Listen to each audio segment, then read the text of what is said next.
abençoe. Hoje eu estou aqui na Praça Menino João Hélio para gravar mais uma parte do nosso livro Plano de Batalha para a Oração, tá bom? Eu vou estar regravando o capítulo 1, porque eu gravei, estava chovendo muito, a imagem não ficou muito legal, então eu vou estar regravando hoje mais uma parte desse livro, tá bom?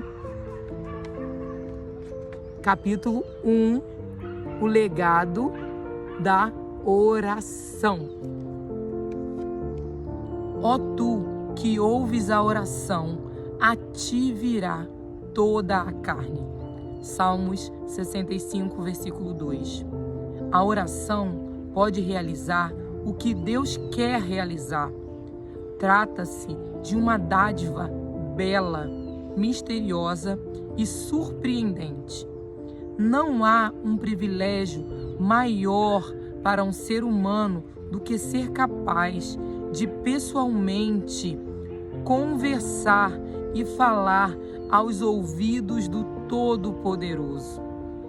Dentre problemas que enfrentamos, não há um sequer que a oração não possa tratar, porque nada é muito difícil ou impossível para Deus. E não há maior legado que possamos abraçar ou passar para os nossos filhos do que um legado de fidelidade na oração. Não deveria nos surpreender o fato de que os homens e mulheres mais bem-sucedidos espiritualmente na Bíblia sempre foram pessoas de oração. Abraão andou na fé, mas foi guiado pela oração. E as nações do mundo jamais foram as mesmas por causa disso. A intercessão de Isaque em favor de sua esposa, Estéril, resultou no nascimento de Jacó, que tornou-se o pai da nação de Israel. Gênesis 25, versículo 21. Moisés falava com Deus como quem falava com seu amigo, recebendo orientação e revelação de Deus para as decisões de sua liderança. Êxodo 33, versículo 11. O mundo ainda tem a Torá e os 10 mandamentos como fruto disso. Davi falou com Deus à tarde, pela manhã e ao meio-dia. Salmos 55, versículo 17. E escreveu o livro mais longo da Bíblia por causa disso.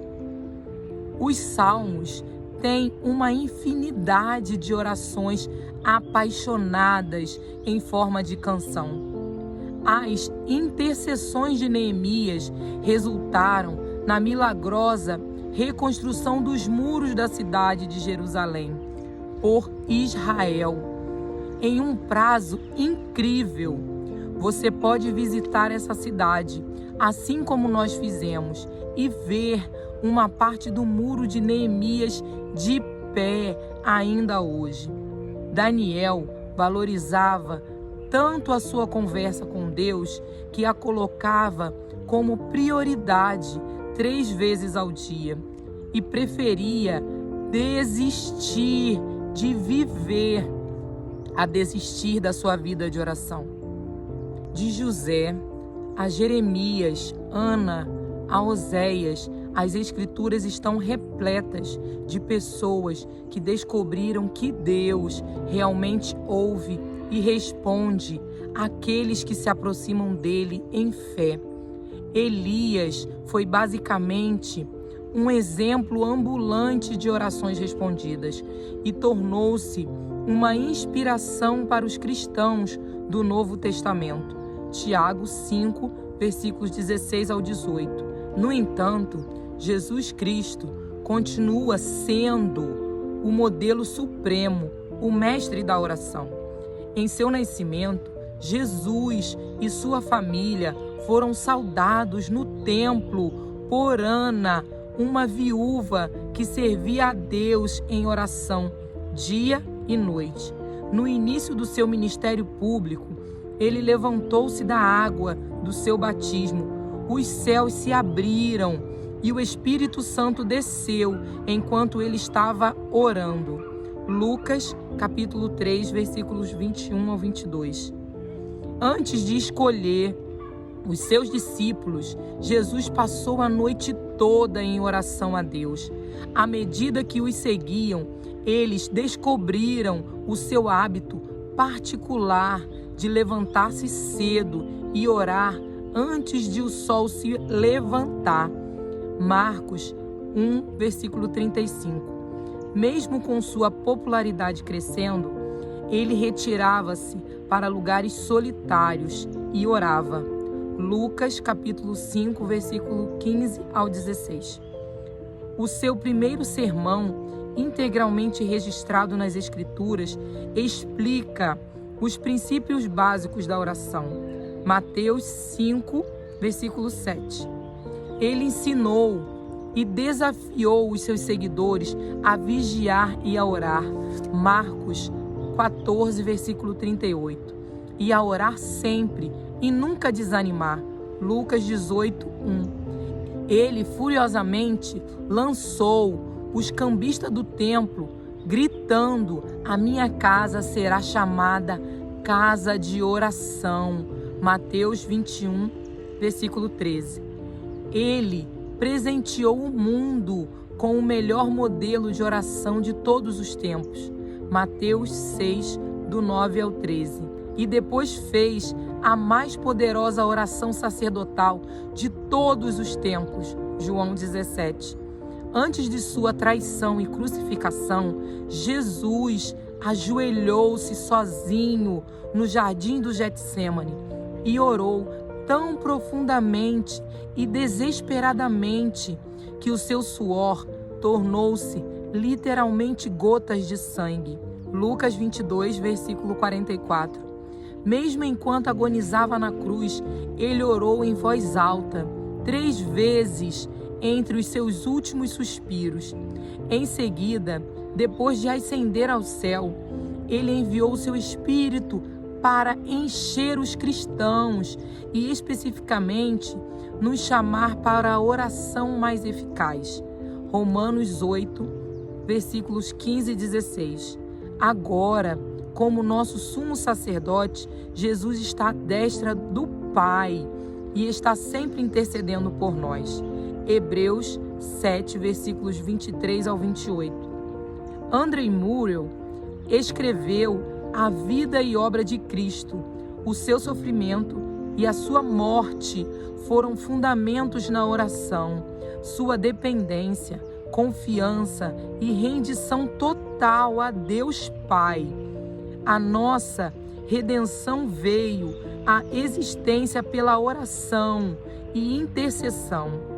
A vida que ele viveu por você e a vida que ele vive em você é uma vida que se encanta em esperar em Deus e receber de Deus.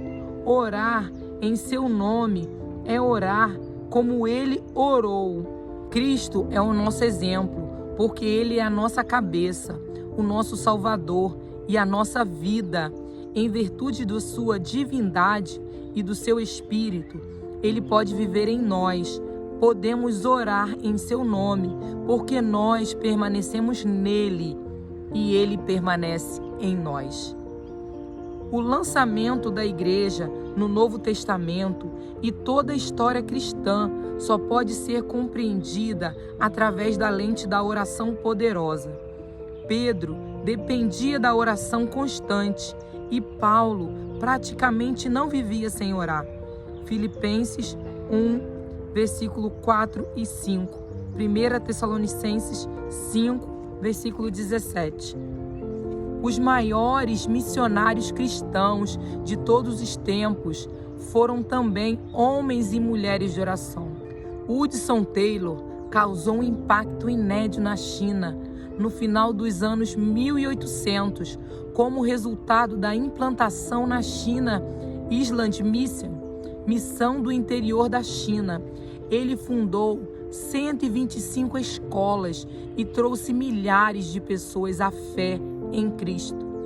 Um livro escrito por seu filho e nora revela que o segredo espiritual de Hudson Taylor era que ele caminhava obediente com Deus em oração. Walt Taylor escreveu sobre o seu pai. Durante 40 anos, o sol nunca nasceu sobre a China, um único dia, sem que Deus o encontrasse de joelhos.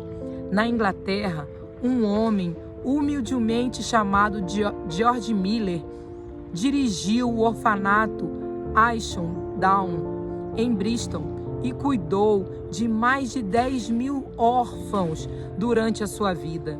Ele jamais pediu ajuda financeira a ninguém para isso. Ele orava em segredo e, em seguida, observava Deus provendo em público. Depois de sua morte, foram encontrados em seus diários relatos detalhadamente documentados de mais de 50.000 respostas às suas orações. Seus exemplos e ensinamentos sobre a oração abençoaram milhões ao redor do mundo. Um deles foi o grande pregador da Inglaterra, Charles Addison Spurgeon. Milhares reuniam-se semanalmente para ouvir mensagens expositivas poderosas desse príncipe dos pregadores, que ensinou e escreveu extensivamente sobre o poder da oração.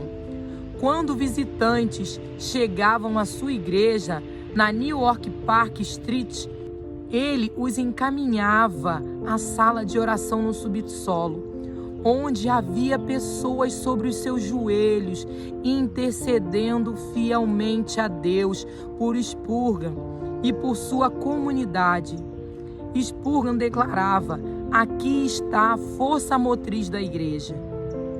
Nos Estados Unidos, John Wesley e Jonathan Edwards ajudaram a iniciar os grandes avivamentos do século XVIII, que transformaram radicalmente a cultura dos Estados Unidos de uma impiedade aberta para uma busca contagiosa por Deus. A estratégia deles incluía a pregação da palavra de Deus, juntamente com a convocação dos cristãos para reunirem-se em oração de forma sincera e extraordinária.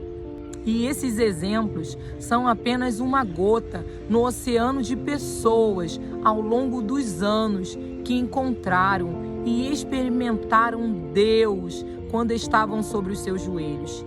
Temos cada um recebido um rico legado do poder e da importância da oração, tanto através da Escritura como de toda a história cristã. Cada geração precisa de cristãos corajosos que confiam em Deus, em sua palavra e agarram o bastão da intercessão, continuando o legado poderoso de colocar-se fielmente na brecha e buscar o coração de Deus em oração. Nossa esperança é que cada capítulo deste livro enriqueça o seu relacionamento com o Senhor e o treine para uma caminhada mais íntima com Deus, enquanto você se torna um guerreiro de oração mais comprometido e eficaz para a sua glória. Nenhum programa da igreja, evento religioso, esforço político ou causa humanitária pode superar o poder impressionante do que Deus pode fazer em resposta às orações do seu povo. O que aconteceria se os cristãos e a igreja de hoje seguissem as grandes pessoas da Bíblia e da história cristã e começassem a orar de forma poderosa e eficaz? E se nós decidíssemos a nos consertar com Deus, e começássemos a buscar o seu rosto humildemente, com fé, pelo avivamento e despertar espiritual, como foi feito durante o primeiro e segundo grande avivamento. O que Deus poderia fazer através de nós, através de você. Você está pronto para orar por isso? Pai, eu venho diante de Ti e Te agradeço pelo grande legado de oração que nos precedeu. Peço-Te que derrames o Teu Espírito Santo sobre mim e sobre a Tua igreja. Permita-me caminhar diariamente em mais intimidade contigo. Que a oração possa tornar-se para mim tão natural quanto o respirar. E que Tu trabalhes através de minhas orações para ajudar a estabelecer o Teu reino e a Tua vontade no meu coração, na minha casa e na minha geração. Em nome de Jesus eu oro. Amém. Terminamos aqui o capítulo 1 desse livro maravilhoso, Planos de Batalha para a Oração. Que você possa deixar para a sua família, para os seus filhos, para os seus netos, seus bisnetos, para a sua próxima geração, para as suas próximas gerações, um legado de oração. O que vai ficar para as suas gerações é o que você deixa, não financeiramente, mas de joelhos, de joelhos. Ore pela sua futura geração. Ore para que eles sejam bem-sucedidos. Ore para que o Senhor os escute. Não deixe de orar pelos seus filhos, até aqueles que ainda não nasceram. Ore, clame ao Senhor por sua vida. Não deixe de orar e escreva relatos daquilo que o Senhor tem feito por você. As suas futuras gerações precisam lembrar de tudo que o Senhor fez, para que em nenhum momento eles esqueçam do Senhor. Então ore. Vamos orar para agradecer a Deus por essa leitura. Senhor, obrigada por tudo que o Senhor tem feito por nós. Nos ensina, Pai, a orar como os nossos pais da fé oraram e o Senhor os respondeu. Que as nossas orações também sejam respondidas. Senhor, te entregamos as nossas futuras gerações. Que eles te amem, Pai, mais do que nós te amamos. Que as nossas futuras orações tenham prazer em te servir. Te entregamos, Pai, a nossa vida nas tuas mãos, em nome de Jesus. Amém. Amém. Obrigada por estar comigo nessa releitura do capítulo 1. Tchau.